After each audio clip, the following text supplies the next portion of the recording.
welcome to a special Boriken weekly segment. My name is Debbie. I'm the host of Boriken Podcast. And if you're just tuning in, I am a podcaster, filmmaker, and a concerned Boricua that lives here on the island. Each week, this segment is going to bring you some context and clarity into the issues that are happening on the island that don't always make the headlines, but still affect us anyway. So, if you want this report sent directly to you, you can always sign up for our weekly news on Patreon. But this moment truly demands our attention, so let's dive in.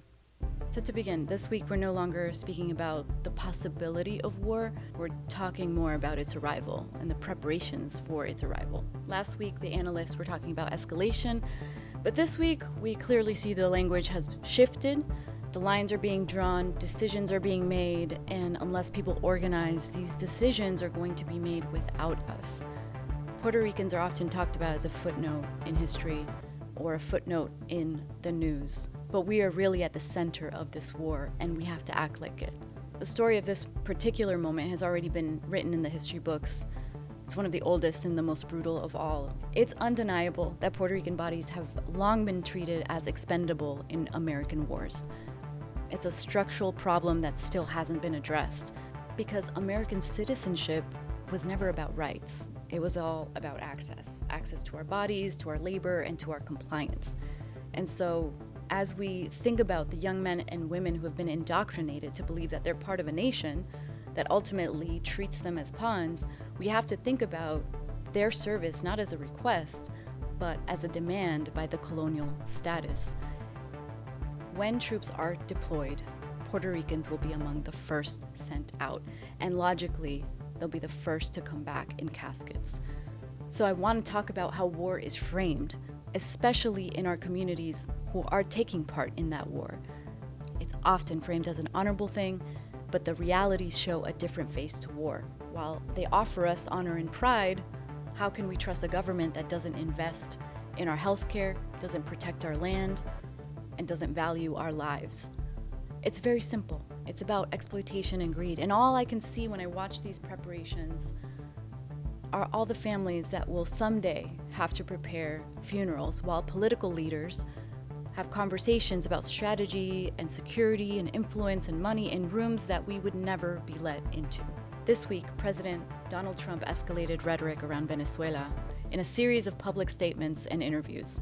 He announced what he called a total and complete blockade of sanctioned Venezuelan oil tankers. He claimed that Venezuela had stolen U.S. oil and assets. And most concerning, he explicitly stated that he's not ruling out a war with Venezuela. And all of this matters because blockades are not neutral acts. They're acts of war under international law. And when war is even floated as an option, the preparations follow. And that's what we're seeing here.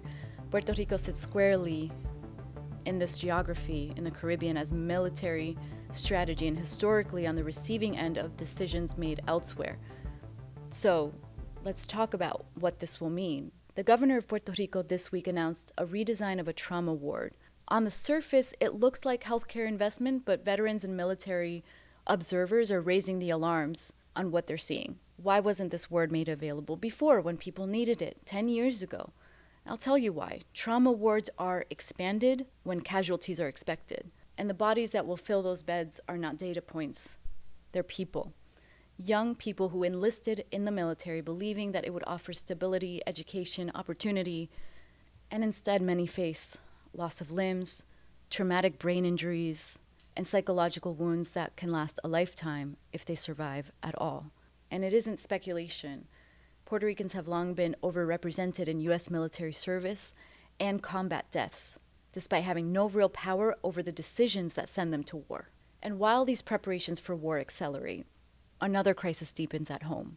Displacement for Puerto Ricans is not a future threat, it is the design, it is the daily reality. And housing is increasingly inaccessible. Units are scarce, prices far exceed local wages. The government has announced a housing incentive program aimed at locals, but many housing advocates warn that these policies don't even address the structural forces behind the crisis. They don't lower home prices, they don't curb speculation, and for so many families here, buying a home remains a financial impossibility, even with the program. What is presented as relief often functions as deflection. What is it they say about wolves in sheep's clothing? Now, these concerns don't stop at war and housing. There's a recent report by CPIPR on the anti-transparency law signed by Governor Gonzalez. And citizens and watchdogs are warning that it weakens public oversight and limits our access to information. And this transparency erosion will lead to harm, especially in colonial contexts where power already operates without consent. Militarization abroad, displacement at home, erosion of accountability in government. It's different policies, but the same pattern. And so that's why I want to make this call to action. All of these developments are connected. And I'm thankful that we're part of a community that keeps calling it out. But we're in a moment that demands more attention. Staying informed is no longer optional. So we have to keep amplifying local voices, exposing policy design, and resisting narratives that erase colonial realities. That's how we protect our communities. So that's all for this week's Boriken Weekly, but I do ask that you continue to follow these stories with us.